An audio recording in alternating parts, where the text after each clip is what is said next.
السلام علیکم ورحمۃ اللہ وبرکاتہ۔ بسم اللہ الرحمن الرحیم۔ گھر سے نکلنے کی دعا۔ جب ہم گھر سے نکلیں تو یہ دعا پڑھا کریں۔ اور اس دعا کے کیا فائدے ہیں؟ اللہ کے نبی علیہ الصلوۃ والسلام نے فرمایا، کوئی شخص اپنے گھر سے نکلتا ہے اور یہ دعا پڑھتا ہے تو اللہ رب العالمین کی طرف سے اس کے اوپر فرشتے نگران کیے جاتے ہیں، اور ہر حالہ میں وہ فرشتے اس کی حفاظت میں رہتے ہیں۔ اگر فرشتوں کی حفاظت چاہیے تو اس دعا کو لازماً پڑھنا ہے، خود بھی پڑھیں، اپنے بچوں کو بھی سکھائیں۔ چلو اب ہم دعا کو پڑھتے ہیں۔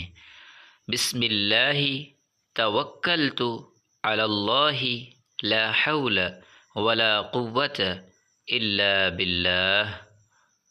بسم اللہ توکلت علی اللہ لا حول ولا قوۃ الا باللہ۔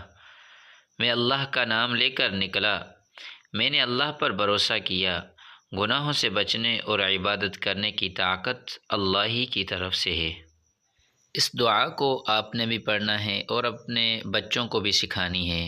جب ہم اپنے بچوں کو اسکول اور مدرسہ کی طرف بھیجتے ہیں، یقیناً وہ بچے ہیں، حفاظت کے لیے جب گھر سے نکلیں تو یہ دعا ان کے اوپر پڑھ کے انہیں اللہ کے سپرد کر دیں، یا یہ چھوٹی سی دعا اپنے بچوں کو سکھا دیں تو ہر شر و شریر سے وہ محفوظ رہیں گے، اور اس کے بہت ہی زیادہ فائدے ہیں۔